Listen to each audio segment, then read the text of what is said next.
చాలా బాగున్నాయి, అందంగా ఉన్నారు మీరందరూ. కళ ముఖంలో చాలా కళ ఉంది ఈరోజు, ఎందుకో తెలియదు. గిఫ్ట్లు ఇస్తారేమో ఈరోజు, అందుకని కదా. చూడండి, సహజంగా మనం బహుమానము పొందుకుంటున్నామంటే సంతోషిస్తాం, కానీ ఈ లోకం ఇచ్చే బహుమానాలన్నీ చెప్పాలి తాత్కాలికము మాత్రమే. నేను ఒక ప్రసంగంలో అన్నాను, ఇప్పుడు నేను 1,00,000 రూపాయలు డబ్బు లేని వాడికి ఇచ్చాను అనుకోండి, అబ్బో ఎక్కడ లేని సంతోషం వచ్చేస్తుంది. ఆ డబ్బులు అయిపోయిన తర్వాత చెప్పండి, సంతోషం ఉంటుందా? మన మొక్కలు కూడా అలాగే ఉన్నాయి, అవునా? ఎంత డబ్బులు ఉన్నా, ఎంత ఉన్నా కూడా మనం సంతోషంగా బ్రతకటం లేదు. ఇంకొకటి ఏమిటంటే, దేవుడు ఉన్నాడు. ఎందుకు ఈ మాట చెప్తున్నానంటే, గబ్రియేలు దూత మరియమ్మ దగ్గరికి వచ్చి ఏమని చెప్తుంది చెప్పాలి? ఇమ్మాన్యుయేలు అంటాడా? చదవండి మమ్మ. ఏమని పేరు పెట్టమన్నారు అంటే ఏమిటి? దేవుడు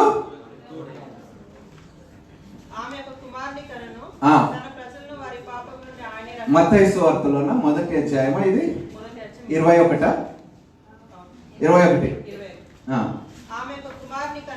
ఆమె ఒక కుమారుని కనెను, తన ప్రజలను పాపము నుండి ఆయనే, అండర్లైన్ చేసుకోండి, ఆయన తప్ప ఈ లోకములో ప్రజలను పాపము నుండి ఎవరు వేరొక్కరు రక్షించలేరు అని చాలా స్పష్టముగా ఎవరు చెప్తున్నారు ఈ మాట? మనుషులు కాదు, దేవుని దూతే సాక్ష్యం ఇస్తుంది. ఈ మాట చెప్తుంది, మనుషుల చేత చెప్పబడినది కాదు. చూడండి ఎంత చక్కటి మాట ఇది. మనుషుడు చెప్పాడు అనుకోండి, నేను నమ్మను. నా గురించి ఎవడైనా సాక్ష్యం ఇచ్చాడు అనుకోండి, అందులో ఎంత నిజం ఉంటుందో లేదో నాకు తెలియదు, అవునా? నన్ను సంతోషపరచడానికి వాడు ఏదో 2 ముచ్చట్లు 2 మాటలు సంతోషపరచడానికి చెప్తాడు. కానీ దేవుని దూత పరిశుద్ధుడు కాబట్టి అబద్ధం ఆడే ఆస్కారము లేదు. పాపం అనేది ఎరగనిది కాబట్టి దేవుని దూత, ఆ దూతే సాక్ష్యం ఇస్తూ ఆయన మాత్రమే ఈ లోకమునకు రక్షకుడుగా ఉంటాడని చాలా స్పష్టముగా, ఏ పాపము ఎరగని దేవుని యొక్క దూత ఈ లోకమునకు ఒక శుభవార్తని ప్రకటిస్తూ ఒక సాక్ష్యం ఇస్తుంది. చదవండి. ఆయనకి యేసు అని పేరు. అందరికి పేరు ఉన్నది కదండి. పేరు లేని వారు ఎవరున్నారు? చేతులు ఎత్తండి. ఓహో, అందరికి పేర్లు ఉన్నాయన్నమాట, శబాష్. కానీ అప్పుడప్పుడు మనం ఏదో ముచ్చటగా ముద్దు పేరు అంటాం కదండి, కదా, పిలుస్తూ ఉంటాం. యేసు క్రీస్తు అనే పేరు, యేసు అనే పేరు ఎందుకు పెట్టారో తెలుసండి? యేసు కానీ అర్థం ఏమిటి? మనం ఇందాక పాడాం కదా, యేసయ్యా. యేసయ్యా అంటే పాడండి ఇప్పుడు. యేసయ్య బదులు పాడండి. రక్షకుడా, నా రక్షకుడా, రక్షకుడా, నా ఆయన మాత్రమే మన రక్షకుడు. చూడండి, దేవుడు కూడా తన కుమారుడికి పేరు ఎంచినప్పుడు ఏ పేరైనా పెట్టొచ్చు కదండి సహజంగా, అవునా కాదండి? వేరే ఏ పేరైనా పెట్టొచ్చు. కానీ దేవుడికి ఏమిటంటే, ఈ లోకానికి తెలియపరచవలసింది ఏమిటంటే, ఈయన ద్వారానే, యేసు క్రీస్తు ప్రభువుని అంగీకరించిన వాడికి మాత్రమే రక్షణ కలుగుచున్నది అని తెలియపరచడానికి దేవుని దూతతో ఈ యొక్క శుభవార్తని దేవుడు మన దగ్గరికి పంపించాడు. నేను నిన్న సంఘములకు వెళ్ళినప్పుడు, of course my spirit was not connected there, I was off my spiritual, అది అసలు ఎందుకో కనెక్ట్ కాలేదు. నిన్న మరియమ్మ తన కుమారుని పిలిచినప్పుడు కుమారుడు కనిపించలేదు అనుకోండి, తల్లికి కుమారుడు కనిపించలేదు అనుకోండి, ఏమని పిలుస్తుంది చెప్పాలి? యేసయ్యా ఎక్కడున్నావు? చూడండి ఎంత చక్కటి మాట. అంటే తల్లి కూడా వెతుకుతుంది, రక్షకుడా ఎక్కడున్నావు, నా రక్షకుడా ఎక్కడున్నావు? చూడండి, తల్లి చేత కూడా అనిపించులాగా దేవుడు ఎంత గొప్ప పేరు, చాలా చక్కటి పేరండి. యేసుక్రీస్తు ప్రభువారు 3 రోజులు తప్పిపోయారు. ఆ తల్లి ఎన్నిసార్లు కేకలేసి ఉంటుందో, నా రక్షకుడా, నా కుమారుడా, నా రక్షకుడా, నా కుమారుడా, నా రక్షకుడా, నా కుమారుడా. దేవుడు అంటున్నాడు, ఎందరైతే ఈయన నామముని కాదు, ఏమంటాడు? యోహాను 1వ అధ్యాయములని 12వ వచనములని ఏమంటాడు చూడండి, తనను ఎందరు అంగీకరించిరో వారందరికీ, అనగా తన నామమునందు విశ్వాసమునుంచిన వారికి, దేవుని పిల్లల, తన నామములో విశ్వాసం ఉంచిన వారికి ఏం అధికారం ఇస్తున్నాడంట? దేవుని పిల్లలగుటకు ఆయన అధికారం. అది కూడా అండర్లైన్ చేసుకోండి. ఏమి ఇవ్వటానికి వచ్చాడు దేవుడు? చెప్పండి, అరే చెప్పాలి. ఇప్పుడు మన రాష్ట్రంలో ముఖ్యమంత్రి ఉన్నాడా లేడా? అని చెప్పరైందబ్బా, అబ్బా డౌట్ వచ్చింది నాకు. ఉన్నాడు కదా, మరి ఆయన ఒక మాట సెలవిస్తే చెప్పాలి. అరే చెప్పండి అబ్బా, పాస్ అవుతుందా లేదా?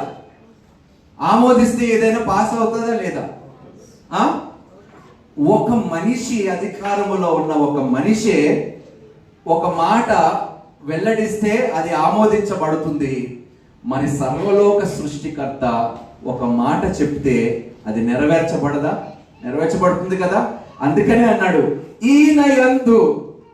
ఈయన నామము యందు ఎంతమంది విశ్వసిస్తారో వారందరూ ఆయన బిడ్డలు అవ్వటకు ఆయన అధికారము, మనుషుల చేత అధికారము కాదు మనం పొందుకున్నది. ఎలాంటి అధికారం అంటే, యేసుక్రీస్తు ప్రభువారు మన యొద్ద నుండి పాపము తీసివేసి ఆయన అధికారమును, అర్థమవుతుందండి, దేవుని అధికారము పొందుకోవటము చిన్న విషయము కాదండి. నేను చదువుకొని ఒక ఎగ్జామ్ పాస్ అయ్యి ఒక పొజిషన్లో వస్తే అధికారం నాకు వస్తుంది, అవునా కాదు? చెప్పరేంటండి, అవునా? ఎంతమంది ఇక్కడ మేనేజర్స్గా పనిచేస్తున్నారు? ఎవరైనా ఉన్నారా? ఉన్నారు ఎవరైనా? బ్రదర్, మీ కింద కొంతమంది ఉన్నారా? ఎంప్లాయీస్ ఉన్నారు కదా. మీరు చెప్తే వారి మాట వింటారా? వింటారు. అంటే నీ అధికారమునికి వాళ్ళు లోబడి ఉన్నారు. సో దేవుడు ఏం నేర్పిస్తున్నాడంటే, మీరు నాకు లోబడితే నా అధికారమును నేను మీకిస్తాను. మీకిచ్చిన అధికారమునికి ఈ లోకంలో ఉన్నవారు లోబడవలసినదే. దేవునికి స్తోత్రము. ఎంత గొప్ప మాట అండి. అర్థమవుతుందండి మీకు? ఆయన ఇచ్చిన అధికారము మనం పొందుకుంటే ఆ అధికారము ముందు ఎవడైనా చెప్పాలి, లోబడవలసినదే. అందుకనే దేవుడు ఏమంటున్నాడు, రాజు ముందు మనం లోబడతామా లేదా? అరే ఎవరేంటబ్బా, మీరు రాజులా కాదా? ఆయన నో అంటున్నారు అయ్యారు. మనం రాజులమే.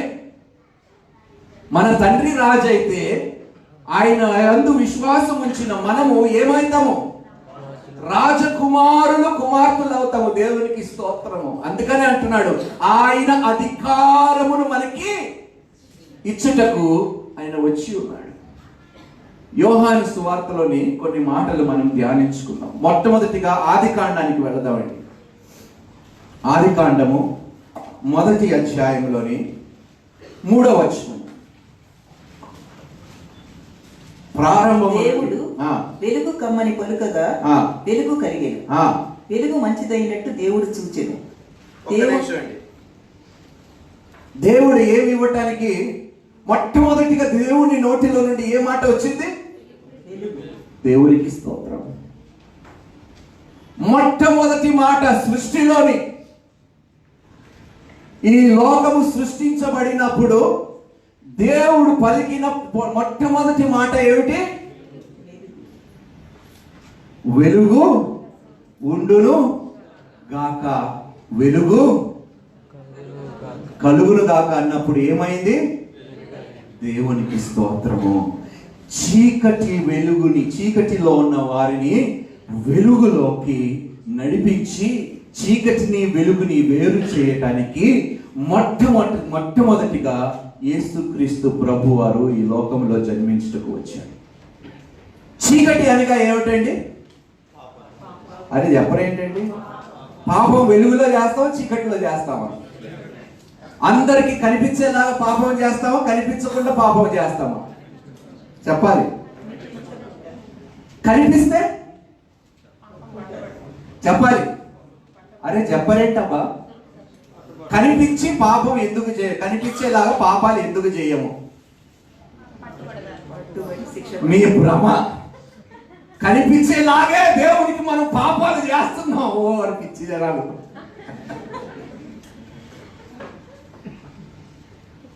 అవునా కాదా చెప్పండి? మనం అనుకుంటున్నాము రహస్యంగా ఏదో మనం పాపములు చేస్తే ఎవరికి తెలియదు. పిచ్చి జనాలు కాకపోతే 24 గంటలకు కొనగకుండా నిద్రపోకుండా మనల్ని చూసేవాడు విషయం మనం మర్చిపోతున్నాం. ఎంత దౌర్భాగ్యం వచ్చింది. అవునా కదా? ఈ మాట ఎప్పుడైతే మనకి జ్ఞాపకం వస్తుందో, పాపము చేయక మునుపు అయ్యో నన్ను ఎవడో చూస్తున్నాడే కెమెరా పెట్టి. నేను మొన్న ఒకసారి చెప్పాను అనుకుంటా ఒక ప్రసంగంలో, మీ బెడ్రూమ్లో కానీ మీ ఇళ్లలో కానీ ఎటు వెళ్ళినా కెమెరాలు ఉంటే మీరు పాపాలు చేయటం ఆపేస్తారు. అవునా కాదండి? అరే చెప్పరేంటబ్బా? అవునా కాదా? 24 గంటలు మీ వెనకాల కెమెరా పట్టుకొని ఒకటి తిరిగితే మీరు పాపాలు చేస్తారా? చేయరు కదా. ఎందుకు? భయము.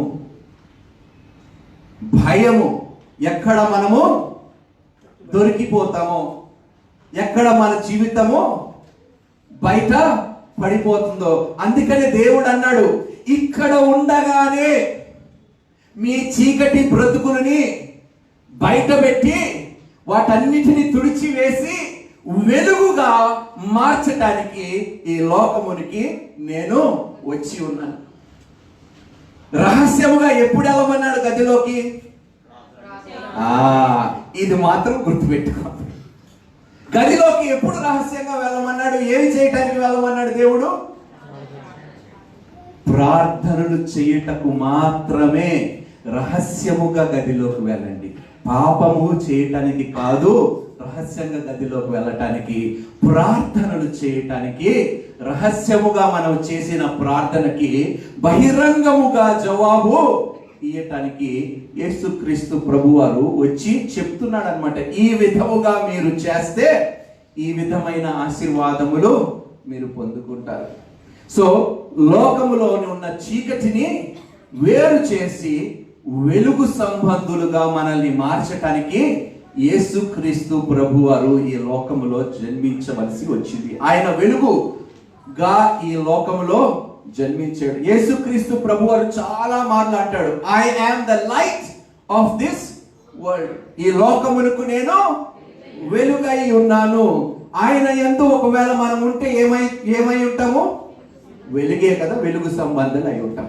సో మొట్టమొదటిగా ఈ వెలుగుని చీకటి నుండి వేరుపరచడానికి యేసుక్రీస్తు ప్రభువారు అంటున్నాడు, చాలమ్మా